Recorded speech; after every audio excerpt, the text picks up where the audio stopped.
This is the weekend edition of iFIBER 1 News, where we present some of the top stories from this week. Stay tuned for more on the weekend edition of iFIBER 1 News. From the iFIBER 1 HD studio here in the heart of the Columbia Basin, this is iFIBER 1 News, your #1 source for local news, sports headlines, and our very own Weather Center forecast covering the entire Columbia Basin. This is iFIBER 1 News, and it starts now.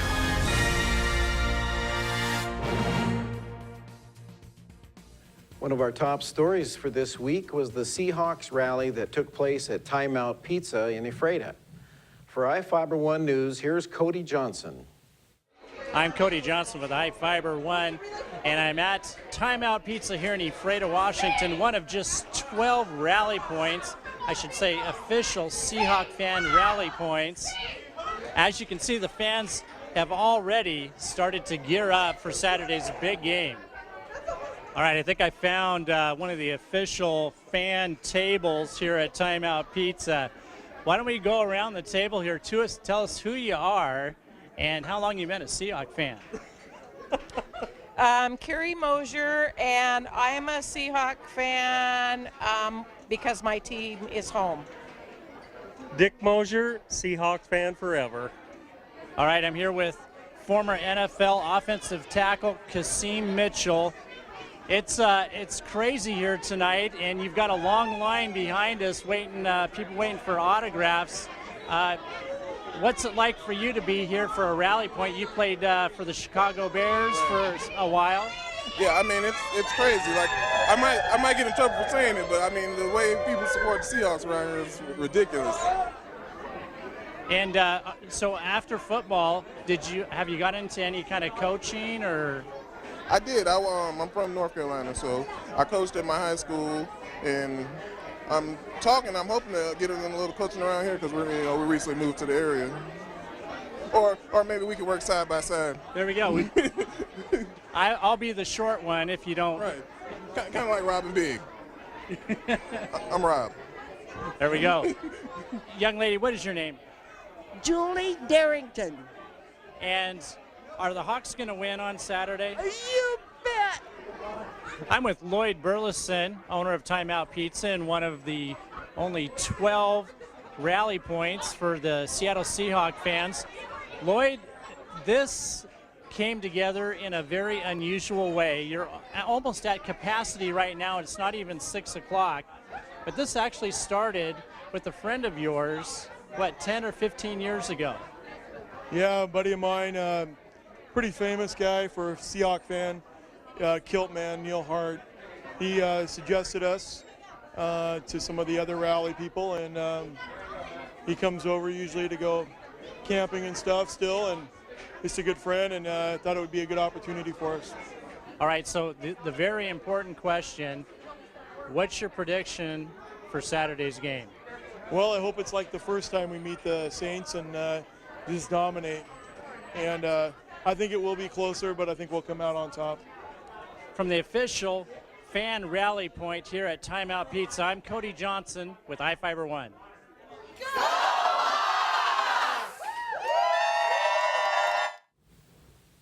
Moses Lake parents questioned a proposal at a community forum to expand class hours. Here with the story is Courtney Vasquez. Moses Lake parents addressed their concerns about a proposal to extend the hours for Moses Lake High School. A planning committee suggested changing the high school schedule from a 4-period day to a 7-period day. This would give students the option to set their class schedules between 7 a.m. and 6 p.m. But we know we don't fit in the high school next year with our current numbers and current classroom space. District officials proposed a bond to build another high school in 2012, but it failed to get enough votes. Parents question why building another high school or adding on to the current structure is no longer an option. Right now, we're trying to solve the crowding problem using our existing facilities. But if a future bond were to be run, adding on to Moses Lake High School could be something that's considered at that time. The district feels they had no other choice for dealing with the overcrowding. They assured parents, though, that they'll receive the help needed to plan student schedules and to adjust to the new times. In your freshman orientation as a parent, you're going to come alongside your child with registration, the registration process, and to understand it. So, that really is a family opportunity. The team is expected to have a final proposal at the school board meeting on January 23rd. For iFIBER 1 News, I'm Courtney Vasquez. We'll be right back after this.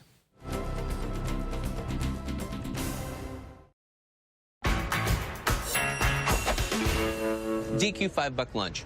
I'm really into it. One thing I can't decide. Is it chicken strips, fries, and a drink with a free sundae? Or do you get a sundae with free chicken strips, fries, and a drink? Trick question.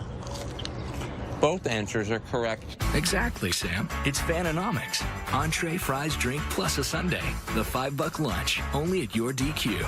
This is fan food, not fast food. Hey, how do you TDM? Fish taco. Chicken burrito. No. Chicken taco. I want fire on my burrito. I want jalapenos. I want habanero sauce. I want it hot, hot, hot. Rice, beans, lettuce, tomato, and that is it. I like nachos. I like nachos. 2 pork tacos with creamy chipotle sauce, and make it a combo. Love fish tacos. Gotta be fresh, gotta be fast, gotta be to go, gotta get out of here. Stop by today and TDM with our new creamy chipotle sauce. Hi there, everybody. Meteorologist Don Morelli with you here on iFIBER Channel 1 News. Your weekend outlook brought to you by Bud Cleary Toyota dealers. Toyota, let's go places. Well, it does look like the air stagnation advisory that we've had pretty much all week long, that is the reason that we've seen the low clouds, fog, freezing fog in the morning hours. Well, that advisory should, and cross my fingers, should be expiring during the day on Saturday as we slide into Sunday, Monday. A little bit more changes, if you will, that will keep the fog from forming, so especially on Sunday and Monday morning. It looks like it'll come back, though, by midweek next week. So the risk for more morning fog and freezing fog returns by Tuesday, Wednesday, Thursday next week, but it looks like a great deal of clouds on Sunday nonetheless, but a dry, mild weekend is expected. So let's look back on the day today, on this Friday. Hope you had a great day. As we slide into the weekend, it does look pretty nice. 26 was the morning low, a little bit of fog again this morning, 44 here in Ephrata during the afternoon hours, and looking in Moses Lake, 40 and 23. Pretty chilly in the morning with, again, some patchy fog in and around the area. 40, some brief afternoon sun developing, and again, we'll look for the afternoon sun again on Saturday as well. Currently outside, not too bad to start the weekend. 37 degrees, a nice January evening taking shape with a light north-northwest breeze. But as we slide in the overnight hours, yep, we will see a little bit of low fog. And yes, we have that air stagnation advisory for much of the eastern half of the state, not only here in the Columbian Basin, but all the way into the inland northwest. And look at even down in Oregon and parts of the coastal plains of Oregon and just into the Seattle area as well. So we're not the only ones that have dealt with this rather stable air mass for the past week or so. But things will change, especially up in our area northward during the weekend just a bit. Here comes a little system into British Columbia, and the tail end of which comes through Saturday night, Sunday morning. Probably some subtle changes, but just very little changes. But still, it's going to be rather gray, I think, on Sunday. You can see the clouds just develop over us and again, keep the sun from really brightening the afternoon on Sunday. But Saturday, boy, does it look nice in the mid-50s on coastal areas.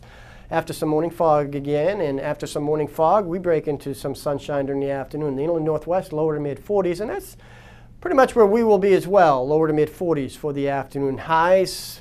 Looking very nice in Wilson Creek and Quincy, 42 degrees. So pretty much 42 is a common number for the afternoon hours. Let's take a look at the next 7 days through the weekend again.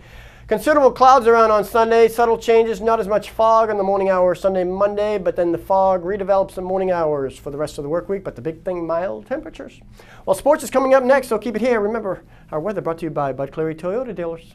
It's a fact. Toyota offers 10 different vehicles with available 4- or all-wheel drive. So when roads are a challenge, we have your answer with great limited-time savings, including the best-selling RAV4. Right now with APR financing as low as 0%. Or go for the larger Highlander with $1,000 cash back or the same 0% APR. Both ready to take you down winter's toughest roads. Discover Toyota's 4- and all-wheel drives for yourself. Visit any of your Inland Empire Toyota dealers today. Toyota, let's go places. At Moses Lake Community Health Center, we have had the privilege to serve the local communities since 1978. What I like about working at this clinic more than any other clinic that I've worked at is the patient care. With the patient care team that we've assembled, it allows us to take care of these many facets of the patient and their family's needs.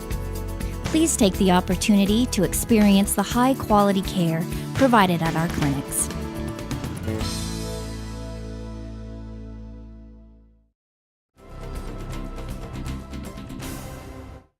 Welcome back. Our next story is about a Moses Lake ice hockey team. Here's Spencer Graham with the story. It's all men's ice hockey every Monday and Thursday night under the roof of Larson Recreation Center in Moses Lake. Most of these guys in their 20s, 30s, 40s, and even 50s grew up with ice hockey coursing through their veins and remain hockey-loving warriors on ice. By day, they work as engineers, cops, construction, and municipal workers, among other jobs. Many will play until injury knocks their skates out from under them. Tom Loss, City of Moses Lake Recreation Supervisor, who himself loves hockey and founded the team 7 years ago, said the red and white shirt squads scrimmage against each other. They occasionally play the Wenatchee Hockey Club at home and in Wenatchee. So there's a group of us that we play once a month in Wenatchee. And they come here, Wenatchee comes here, then we go over there and play them. So Sunday we have another Wenatchee game. Many of the Moses Lake hockey slapshooters say their love of the game dates back to their childhood. And I grew up playing hockey. To be honest, what got me playing hockey was the movie The Mighty Ducks. When I was really young, I was right at the perfect age for it.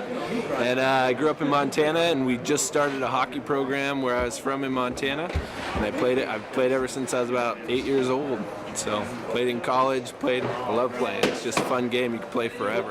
And they rarely miss a match unless they are out of town. Teams all over the state are always asking if they can play here, and so we get teams from as far as Portland, Oregon that come to play us here, and Caldwell, Idaho, and then we got all of our local teams here. We got the Wenatchee teams, the Tri-Cities teams, Spokane, so it gets a lot of use from all different ages. Loss said they are always looking for recruits who are cycled into the game, each getting a fair shot at the goalie. Goalie Nate Strom, an engineer for Genie Lifting Equipment in Moses Lake, is a rare commodity. He has no problem with catching and blocking pucks flying at him at lightning speed. It's almost like playing quarterback in football. It's the one position that everybody looks at, so it's kind of exciting that way. But perhaps even more unusual on the ice is not a hockey player, but a referee. 13-year-old Ketrin Hemmerling has played hockey since he was 5 and loves refereeing grown men because it gets him close to the action without any pain.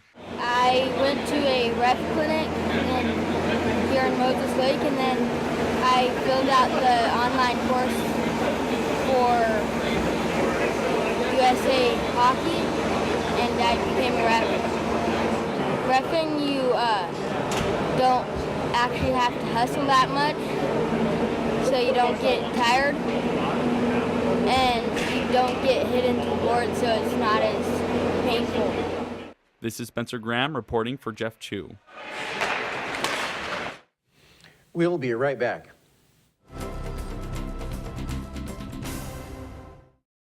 Well, one thing I knew from being a patient myself was that a dental office is a scary place to come to. And so we wanted everything possible to make sure that our office is a comfortable place for our patients to visit.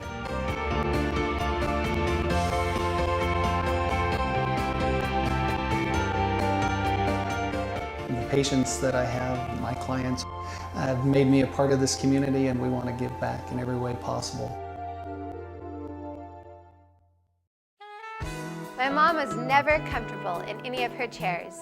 Getting in and out of them was hard on her joints. We found a solution at In-Home Medical. They have a great selection of lift chairs. Many cost less than national brand recliners. Some even featuring heating and vibration for added comfort. They can take her from a flat sleeping position to nearly standing. We found everything she needs for a much better quality of life at In-Home Medical.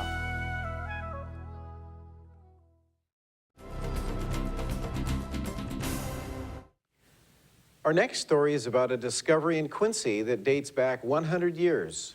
Reporter Spencer Graham has this story.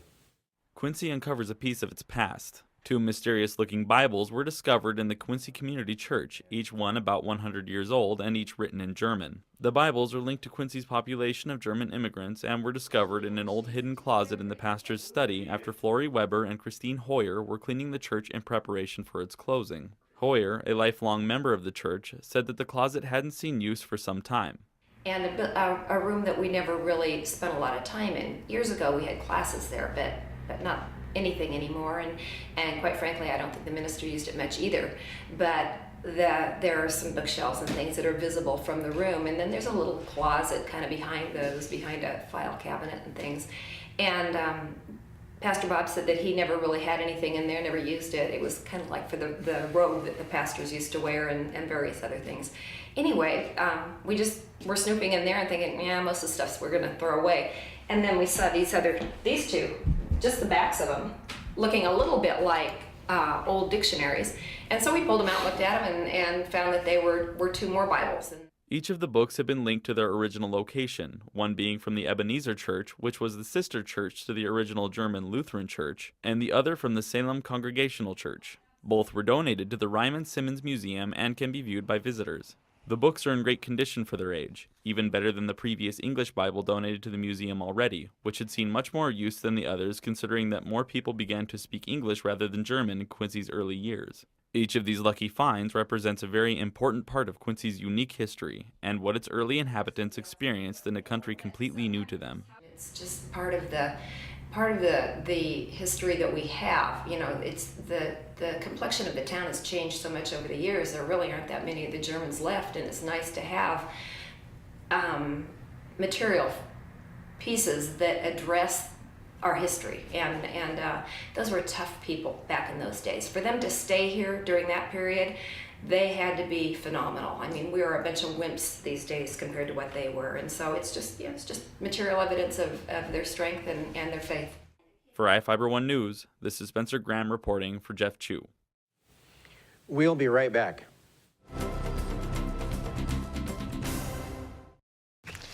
At Les Schwab, along with great prices, our tires come with the kind of protection most other places just don't give you, which includes free flat repairs, equal value replacements, pre-trip safety checks, and more for the entire life of the tire. With the other guys, well, you just never know. So why is free protection on your tires good to have? Lifetime protection.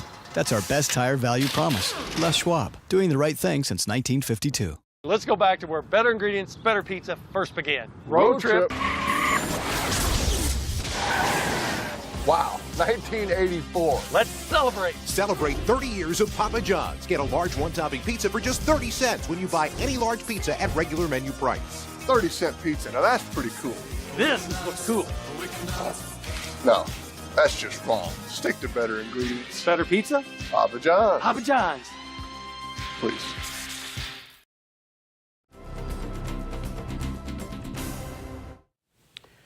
The next story is about Moses Lake High School's Mola Hayats. And here is the story with Vivian Huang. The Mola Hayats started off strong as they worked their way towards districts, state, and nationals. They earned qualifying scores at their first competition this year in Hanford, taking first in POM, kick, and military. Team Lieutenants Allison Heyer and Bailey Hamilton, Captain Jalen Hernandez, and Coach Lori Baker said the girls need to earn qualifying scores in one more competition to get a spot at districts. Practice. We have practices every single morning before school, and sometimes during the weeks, like at nighttime, and sometimes on Saturdays. So they saw some tough competitors at the Hanford competition, but they proved they're just as tough, especially considering some of their circumstances. Yeah, we've had concussions, sprained ankles, hurt shoulders, knee surgeries, broken foot. You name it, we've had it. Yeah. Working hard year-round, the Mola Hayats can't wait for the state competition. Last year, they won 3 state titles and plan to defend them this year. Well, we always make a big deal out of state because it is a big deal. Like everybody pretty much goes, and we've been lucky enough to win these past couple years, and that's always one of our main goals is to win and just do the best we can. And we also plan on going to nationals. For the first time ever, the team will travel to Florida for the national competition on March 1st. The girls put a lot of time and energy into being a Mola Hayat, but they also put their hearts into it. The title is just, it literally means everything. It gives me a lot of respect, I guess, because we are hardworking girls. We get good grades, we work really hard for what we earn, and it's a big title, and I like it. Heyer, Hamilton, and Hernandez have danced for most of their lives and hope to continue dancing after high school. Hernandez, a senior, is attending WSU next year and hopes to join their dance team. I don't know, like dance, it's kind of like you can release any kind of emotion through it, whether like you're happy or you're sad or you're frustrated, and I don't know, it's pretty different. Like basketball is, I don't know, it's hard to explain, but they're definitely different worlds. If you're having like a terrible day and then you just go and dance for a while, you can walk away feeling a lot better. Yeah. Lori Baker has coached the team for 8 years and says they have become a second family. I think only a dancer really understands. Yeah, only a dancer would know how much they love it. The Mola Hyatts will attend their next competition on February 1st in Eastlake. They will also host a competition at Moses Lake High School on February 8th. For iFIBER 1 News, this is Vivian Huang. That wraps up our weekend edition. iFIBER 1 News will be back on Monday at 5 p.m. with the latest news from around the Columbia Basin. Thank you for watching.